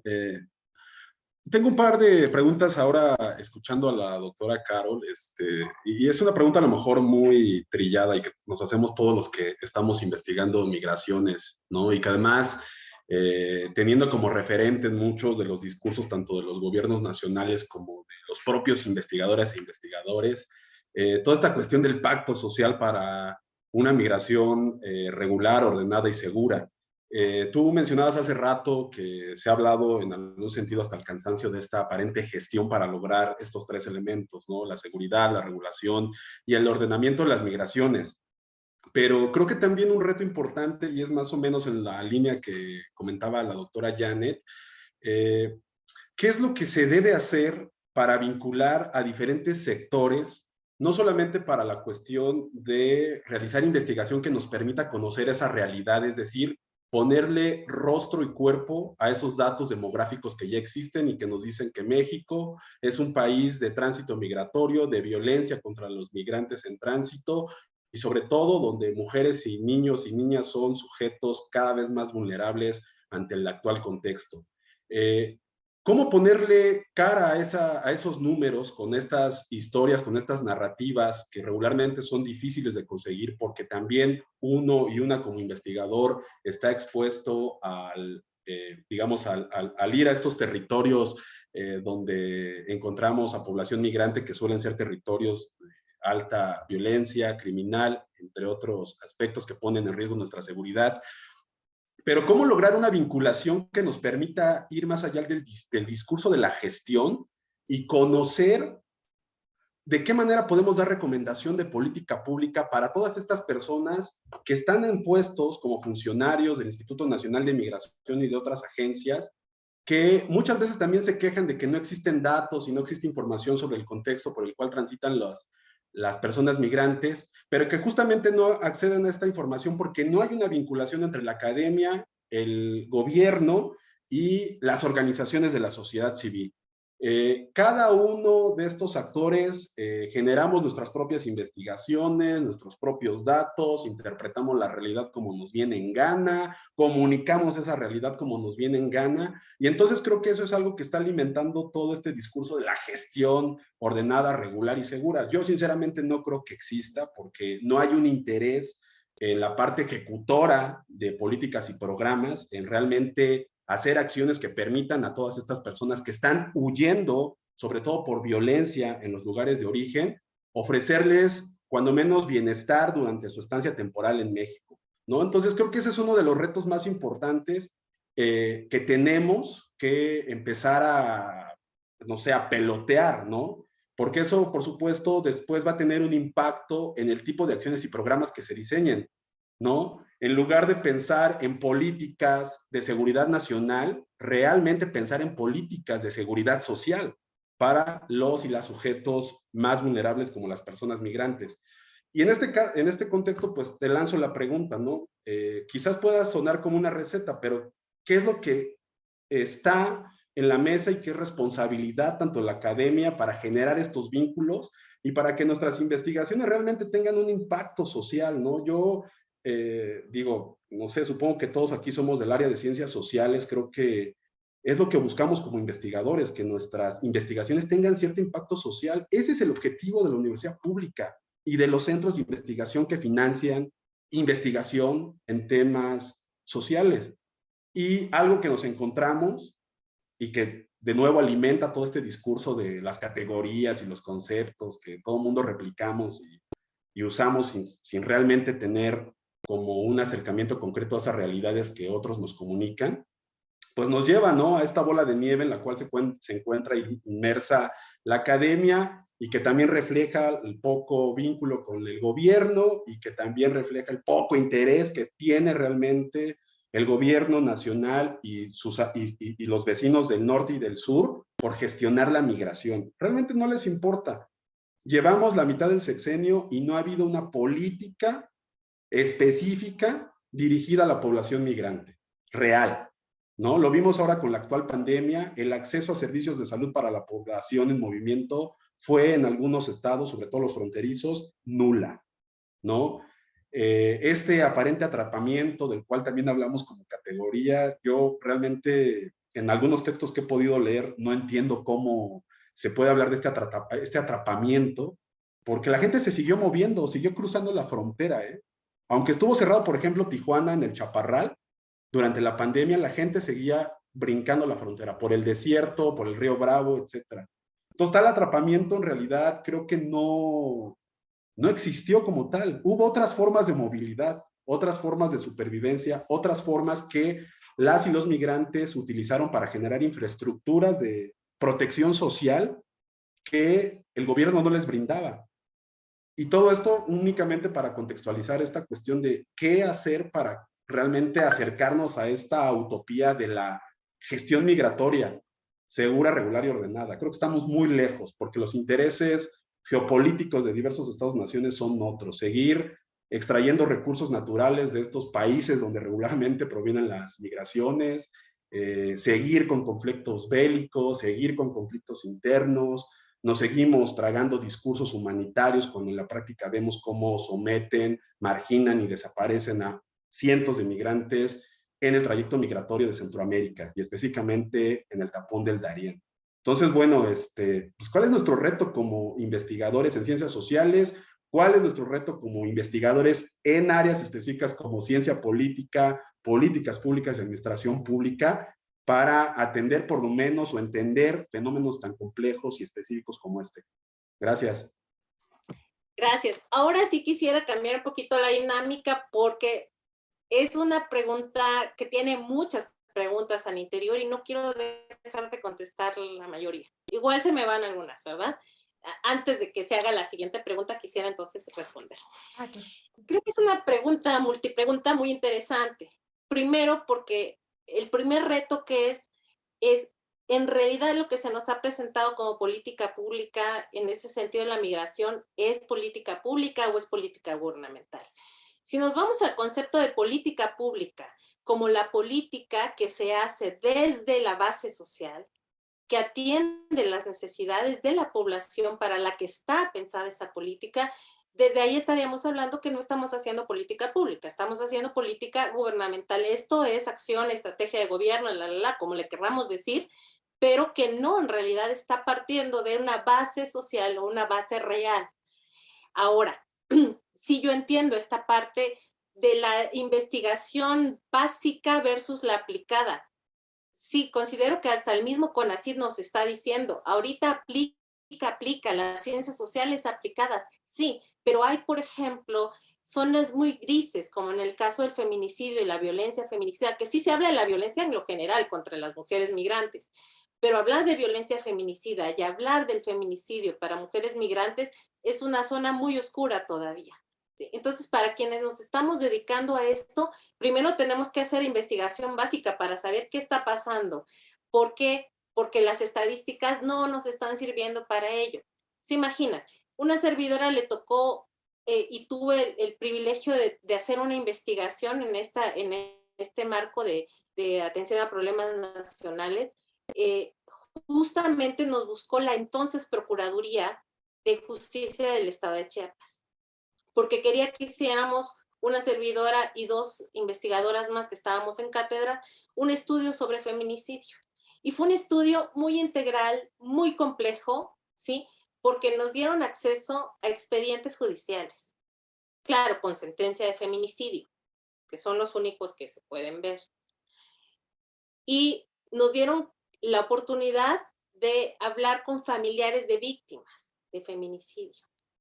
Y nos dieron la oportunidad de ir a hacer las entrevistas con personas que están privadas de la libertad por el delito de feminicidio. O sea, teníamos todo. ¿Qué nos permite ver ese todo? No, y aparte tuvimos la oportunidad de hacer unos seminarios donde estuvimos tratar de generar el vínculo entre academia y organizaciones de la sociedad civil. Nos invitaban a las mesas de atención a trata y demás, y estábamos ahí. ¿De qué es lo que pude percibir como investigadora? Una desvinculación tremenda. No tanto en el caso de Chiapas entre las organizaciones de la sociedad civil y la academia. Eso cabe decir que no es tan grande en el caso de Chiapas. Sí hay una vinculación bastante intensa, vamos a decir, entre las organizaciones de la sociedad civil que están tratando de ver estas cuestiones de violencia de género, no sé, la campaña, por ejemplo, permanente violencia de género, de feminicidio, mejor dicho, en Chiapas, que ha hecho muchas colaboraciones con académicas acá en Chiapas. Pero cuando una servidora estaba viendo los expedientes de feminicidio, ¿qué pasaba con la organización de la sociedad civil que ve feminicidio, por ejemplo? Decían, hay 300 casos de feminicidio en lo que va del año. ¿Qué tenía la fiscalía? 70 casos. Esos eran los únicos. ¿Sí?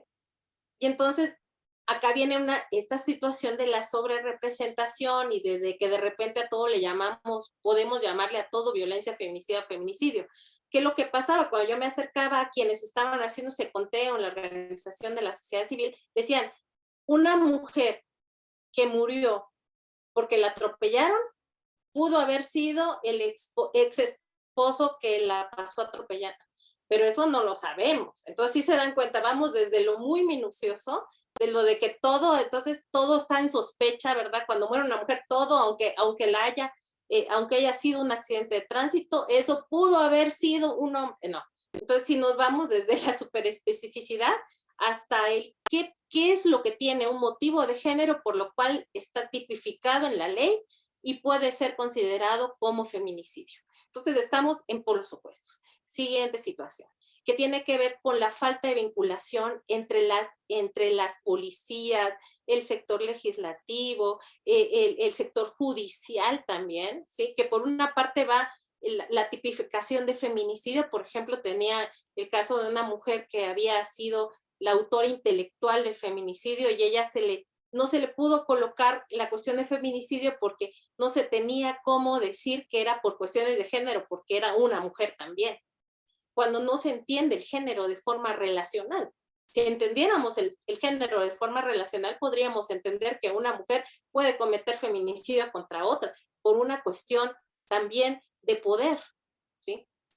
Entonces, tiene que ser un hombre dentro de la ley, dentro de cómo se interpreta la ley, tenía que ser un hombre, y sí fue un hombre el que accionó el arma, pero fue vamos a decir, el que accionó el arma, pero quien le dio el dinero, se supone que fue una mujer.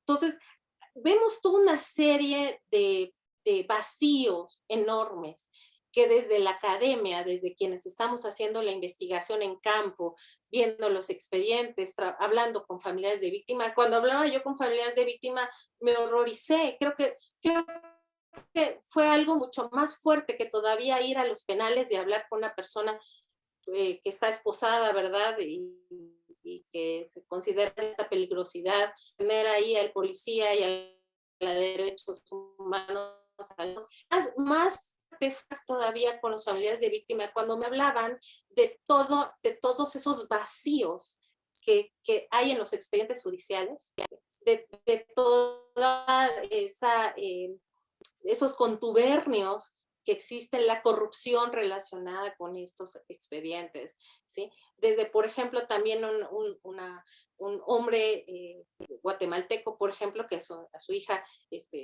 víctima de trata de personas, se la llevan, él la empieza a buscar, la encuentra, al final de cuentas se la llevan, ya no la puede ver, no puede estar con ella, no puede saber qué pasó, y de repente le presentan un cadáver y le dicen, pues tienes que decir que es ella, porque si no, no podemos agarrar a quienes hicieron esto con tu hija, y él ve el cuerpo y no corresponde físicamente al de su hija, pero como ya está con esto de que si no los agarramos, dice, no, pues sí firmo de que es ella, y a la mera hora, fíjense, todas estas cuestiones que tienen que ver con el acceso a la justicia, o sea, es un problema complejísimo, pero vuelvo a repetir, si no lo entendemos desde la médula, desde lo que está pasando, desde las diferentes aristas, por eso para mí fue muy importante este proyecto, ¿sí? Porque me permitió ver todas las aristas y ver las grandes lagunas que existen en el acceso a la justicia, sobre todo, ¿sí? Yo pienso que ese es el nudo problemático. La falta de denuncia, la falta de cultura de la denuncia por el miedo también, por saber lo corruptas que son muchas de las autoridades y aún los jueces, ¿verdad? Y entonces, y aparte, ver todo el viacrucis que sufren estas personas que son los familiares de las víctimas, ¿sí? Y que tocan miles de puertas, les dicen que sí, pero no les abren ninguna. Entonces, pienso que hay unos nudos problemáticos, pero empezando por todo esto, es esto que se ha tratado de pensar que es política pública, pero que no lo es, ¿sí? Que está tendiendo a una lógica completamente diferente. No sé si contesté la pregunta. Ok. Bueno, adelante, gracias. Gracias, doctora. Adelante, maestra Karina. Hola, doctora, muchas gracias. A mí cada vez que escucho aquí que exponen sus investigaciones en relación a esto es realmente desesperanzador. Y qué lástima que me ganó el doctor Carlos, ¿no? Porque yo iba a hacer una pregunta muy similar a lo que él hizo en relación a que creo, y eso ha sido muy criticada la academia, en relación a que investigamos para nosotros mismos o para la academia, porque desgraciadamente pareciera que nuestra sociedad, bueno, obviamente no está acostumbrada a leer, pareciera que esto no tiene ninguna repercusión, especialmente cuando ponen en puestos, no tengo mayor ejemplo más que la secretaria de la SEP actual, donde ponen a gente neófita en el tema, que no les interesa y que están puestas en lugares de amiguismos. Entonces, la pregunta que yo voy a hacer, yo sé que va a sonar muy ridículo lo que voy a decir, la verdad, pero le decía, ya me quitó parte de mi pregunta el doctor Carlos, pero yo pensaba, si tenemos en puestos de poder o en puestos que están vinculados con todos estos temas a gente que ni siquiera conocen el tema y que ni siquiera les importa, creo que entonces la academia tendría que buscar otra forma de organizarse. Desgraciadamente, bueno, eso es lo que creo. Desgraciadamente, nuestro país no es un país al que le interese. De hecho, ya hay muchos estudios en relación a que si no me afecta a mí, pues no me importa lo que le pase a los demás. Sin embargo, mucha gente está tomando en cuenta estas tendencias de las redes, y entonces creo que la academia, más que buscar que nos escuchen un gobierno al que no le interesa, quizá tendríamos que empezar a buscar que la sociedad nos escuchara.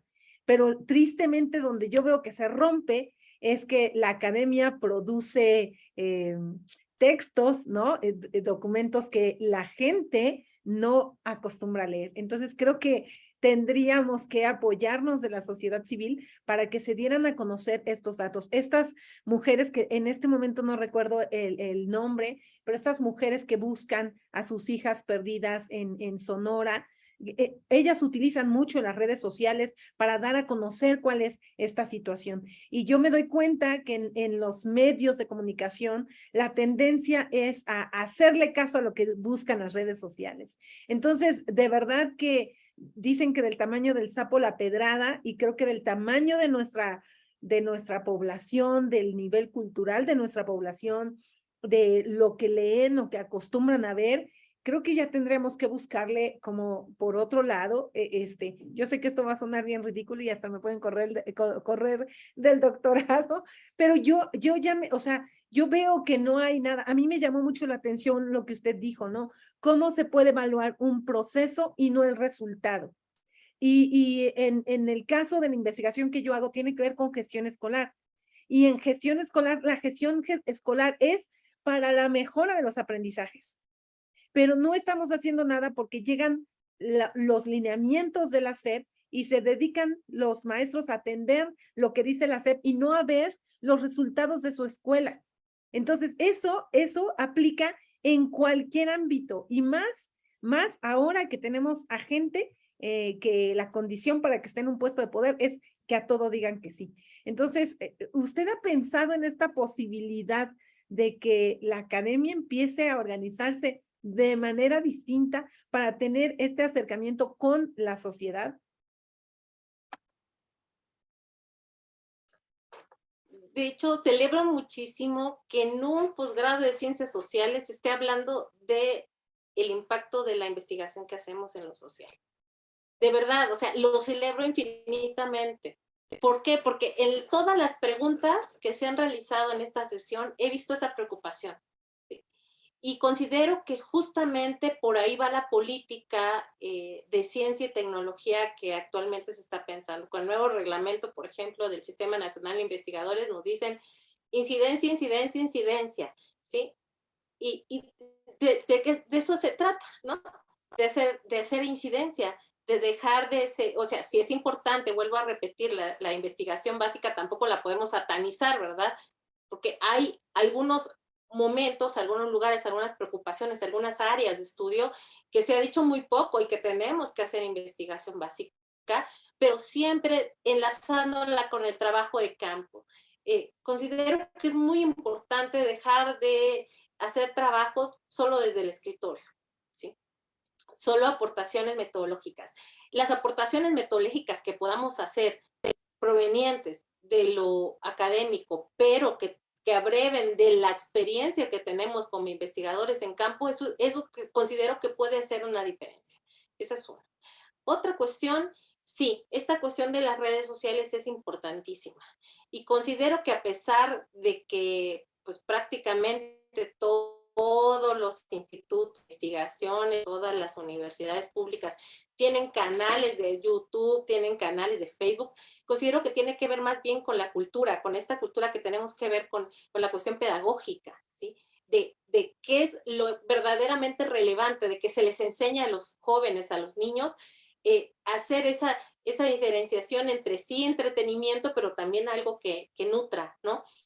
Nutra intelectualmente, y considero que esa falta de discriminación entre lo importante y lo verdaderamente importante y lo solo lúdico se está quedando ahí, ¿no? Entonces, hablando de la gestión, por ejemplo, de la educación, ¿no?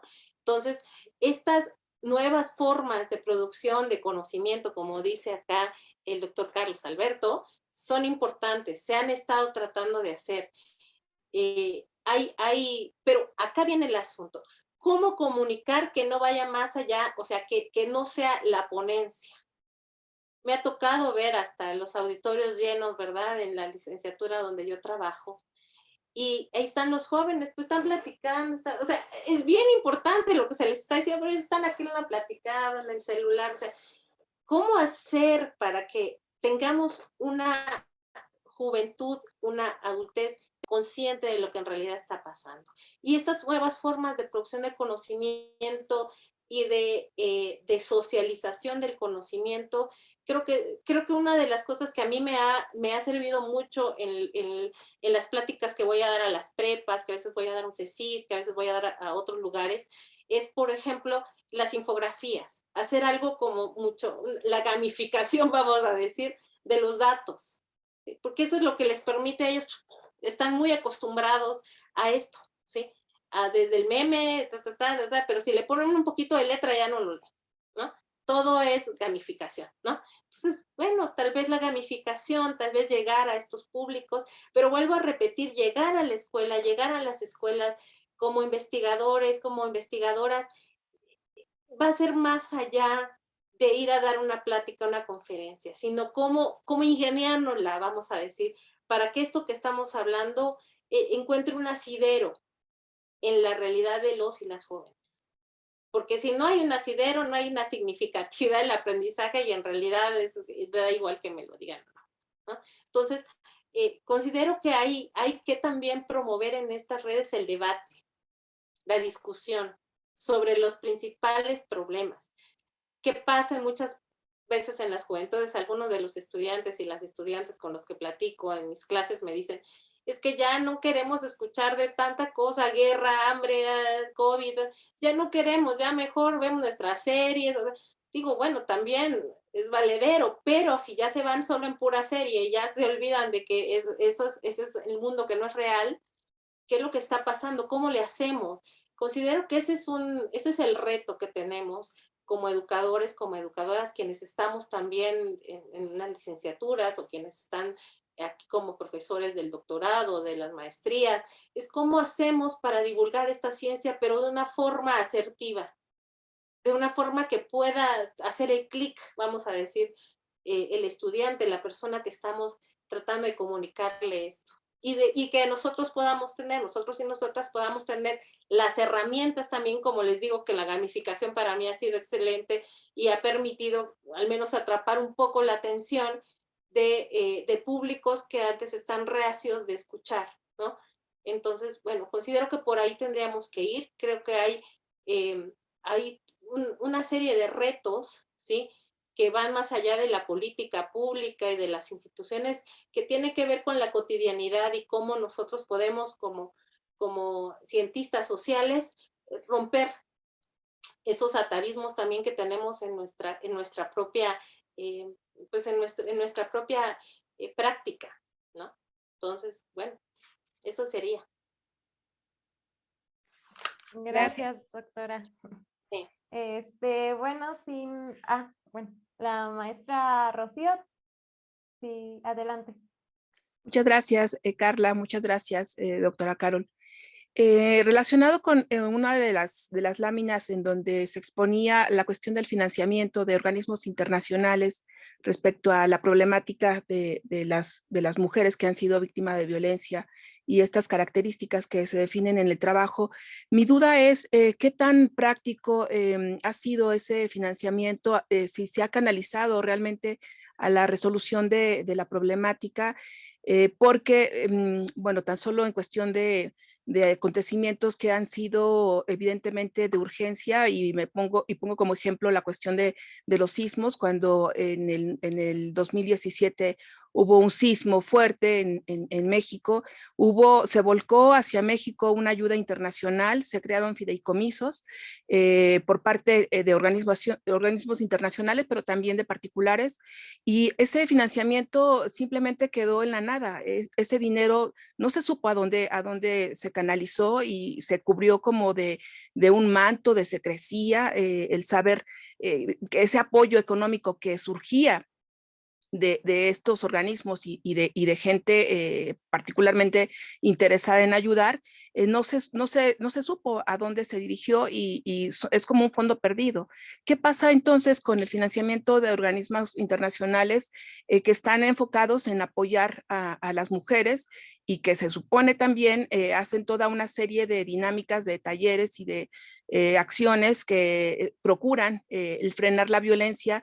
¿Realmente es efectivo? Y bueno, por otra parte, me gustaría conocer la motivación que le llevó a estudiar este fenómeno, todos los problemas que nos atañen a nivel social y ya estando tanto en maestría como en doctorado, creo que surgen de una inquietud personal que nos va guiando de un problema que notamos, nos va guiando hacia analizar y estudiar cómo se ha ido desarrollando y plantearlo como una posible, un diagnóstico por lo menos para plantear posibles respuestas que vendrían igual de otras fuentes que aplican política pública para poder resolverlo.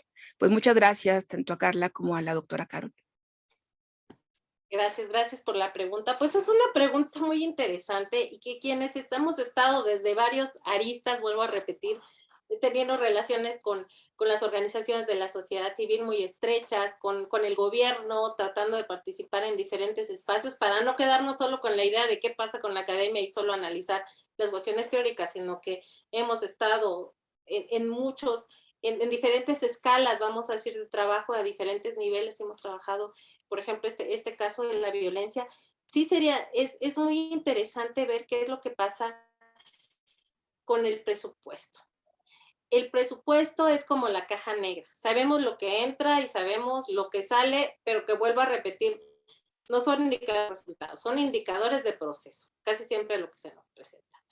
Y bueno, ahora con todas estas instancias de transparencia y con todas estas obligaciones de transparencia que se les dan a las instituciones y a una de estas cuestiones como la de la alerta de violencia de género, se piensa que la transparencia es decir, ¿cuánto me gasté en hacer este taller? ¿Sí? Me gasté 270,000 pesos haciendo un taller virtual con 170 personas que se replicó 10 veces. Bueno, esa no es la transparencia, porque la transparencia es cómo te gastaste estos 270,000 pesos para dar un taller de esas características, ¿no? O sea, no tuviste que rentar un lugar, no tuviste que dar coffee break, no tuviste...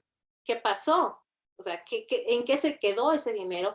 Y pienso que siempre el asunto del presupuesto es una cuestión muy compleja. Ahora, hay organismos internacionales, por ejemplo, como la ACNUR, como el ONU Mujeres, por ejemplo. ONU Mujeres, que es tan llevado y traído y que es muy importante porque genera estadísticas, vamos a decir, muy relacionadas con el campo, con lo que ellas trabajan, muy relacionada con la experiencia que tienen muchas de estas personas que trabajan con las migrantes en diferentes latitudes del planeta. Sin embargo, también acá viene una situación interesante, porque las recomendaciones o los talleres van dirigidos, por ejemplo, a tienes que conocer tus derechos como migrante. Perfecto, los pueden conocer, ¿sí? Y la cartilla de los derechos del migrante, ¿sí? O la Organización Internacional de las Migraciones, ¿sí? Me llama mucho la atención, por ejemplo, lo que realiza el IMUMI, que es las mujeres en la migración, ¿no? Porque se me hace un trabajo que vamos a decir que no está muy alardeado, ¿verdad? Pero es un trabajo muy claro, muy dirigido lo que hacen ellas, las estadísticas también que manejan, el trabajo de campo que realizan. Eso es muy interesante, lo de las mujeres en la migración, se llama IMUMI, tienen ahí su página de internet también, y que comparado el presupuesto que ellas manejan con el del ONU Mujeres, probablemente no tengan ni punto de comparación. No sé cuál sea el presupuesto que maneja cada uno, pero bueno, considerando el ONU Mujeres como este organismo principal, supranacional, ¿verdad? Y que muchas de las veces que lo que vemos es que se les dio alimento, refugio, comida, sí, eso hace diferencia, claro, para la experiencia de muchas mujeres, pero en realidad cómo este discurso internacional también se ha convertido hasta cierto punto en un discurso asistencialista, en un discurso que sí ve las dificultades, que sí ve los retos, que sí también nos habla de cómo se ven en la realidad, pero que pareciera que no pasan de ahí, y justamente porque los acuerdos internacionales se han firmado, se han signado, pero son letra muerta en muchos de los casos, como en México. Entonces, mientras sigan habiendo estos problemas de transparencia en el presupuesto, fíjense, a veces el problema no es el presupuesto que se da, sino el cómo se utiliza y los resultados que se obtienen de ese presupuesto. ¿Sí? Entonces, si el presupuesto sigue estando ahí y sigue aumentando año con año, pues qué bueno. A veces se piensa, es que hay presupuesto, o hubo menos, o aumentó. Bueno, aumentó, pero en realidad, ¿cuál fue el impacto de ese presupuesto en la realidad que se está pensando, en la realidad que se está tratando de cambiar? ¿Sí? Si fueron igual los talleres, se dieron pláticas y fueron no sé quién, pues seguimos en lo mismo. Creo que lo que necesitamos, aparte de ver cuáles son los nuevos mecanismos, son las nuevas formas de producir conocimiento, como decía el doctor Carlos, los saberes y conciencia, como dice él, aparte de eso tenemos que ver cómo hacemos para, por ejemplo, hay algunos en algunos países se está dando esta cuestión del presupuesto ciudadano, que es más bien, es decir, es dar a conocer cómo se utiliza el presupuesto de una forma de comunicar que sea asequible para toda la ciudadanía y que se sepa en qué se gastó el peso. ¿Sí? Estamos bien lejos todavía en México, yo considero, respecto a toda esta cuestión de transparencia de la información, de llegar a esas cuestiones de los presupuestos ciudadanos, de que el ciudadano, la ciudadana sepa en qué se está gastando el dinero público. Entonces, no es una cuestión de presupuestos a veces, ¿sí? Sino es una cuestión del cómo se utiliza el presupuesto y cuáles son los resultados de la utilización de ese presupuesto. Creo que esa es una cuestión bien problemática. Por eso cuando hablamos de violencia o cuando hablamos de cualquier problema social, ahí es donde me decía que cómo llegar a estos temas. Bueno, es que estos temas te van llegando desde diferentes formas, porque mientras yo empecé a estudiar, por ejemplo, migración, mi primer artículo que fue publicado en la Revista Mexicana de Sociología sobre migración y negociación reproductiva, tomando en cuenta la teoría del juego de John Nash, pasando por eso, después, cuando yo hice trabajo de campo, me enteré de todo el asunto de la migración, y eso que ese trabajo no lo hice con mujeres migrantes, pero estando en trabajo de campo me vi toda la dinámica migratoria en la frontera, y entonces dije, no, pues yo tengo que hablar de esto. Y entonces empecé a meterme a estos temas de migraciones. Entonces, es que la realidad nos va llevando, ¿verdad? Y mientras estábamos hablando de violencias, de repente ya nos salieron con otras tipologías de violencia que se tienen que analizar, que es la violencia feminicida y el feminicidio, ¿sí? Que aunque existan otros tipos de violencias, en el caso de la violencia de género contra las mujeres, estos elementos son nodales, ¿sí? Y que, por ejemplo, en México se habla mucho de violencia de género contra las mujeres, de feminicidio, pero se habla poco de violencia feminicida, por ejemplo. Entonces, ¿qué es lo que sucede? Yo considero que este tipo penal, que también es violencia feminicida, nos puede permitir, por ejemplo, entender esas violencias que se dan cuando, por ejemplo, hay mujeres que son atacadas con ácido, por ejemplo. Bueno, no mueren, ¿sí? Pero se les infringió un daño, ¿sí? Que casi las mata. Es violencia feminicida. ¿Sí? Y a veces no se sabe cómo tipificar este tipo de actividades, entonces que cada vez desgraciadamente se están dando más en nuestro país. Entonces hay mucho por hacer desde, en realidad si es política pública lo que se está haciendo, hacer análisis prospectivos acerca de qué es lo que puede estar sucediendo, por ejemplo, qué es lo que va a suceder en términos de la frontera, si se van dando de la misma forma los procesos migratorios como se están dando hasta ahorita, si es que no sucede algo como lo que fue la pandemia, y también ver, por ejemplo, el asunto de los presupuestos, o sea, hay muchísimas aristas. Considero que hay muchas formas en las que podemos, quienes están preocupados en trabajar en migración, en trabajar en los temas de violencias, hay muchísimas cosas todavía sobre las cuales poner el foco y hacer estudios muy minuciosos. Hay que hilar muy fino, ¿sí? Porque vemos muchos problemas, muchas dificultades, muchos fenómenos que se entrelazan entre sí, pero hay que hilar fino para tratar de llegar a ver cuáles son las causas de esos fenómenos y también cuáles son las formas en las que nos afectan. Es lo que podría decir al respecto. Muchas gracias. Muchas gracias, doctora. Si ya no hay alguna otra pregunta, bueno, quedaría solamente agradecerles a todas y a todos la amabilidad de su asistencia y participación. Y bueno, nuestro especial reconocimiento y agradecimiento a la doctora Dulce por esta generosa participación. Muchas gracias. Gracias. Muchas gracias a todos y a todas. Bueno, dejo mi correo electrónico acá en el chat de esta comunicación para que también cualquier cosa y que podamos hacer contribuciones, pues estoy a la orden. Que estén muy bien y muchas gracias por el espacio. Muchas gracias, doctor encargado acá de este seminario, el doctor Oscar, y también a Carla y a todos y cada uno de ustedes por estar acá en este seminario. Muy amables. Gracias por la invitación. Gracias. Gracias, hasta luego a todas, todos. Gracias, Carla, Janet, adiós. Hasta luego.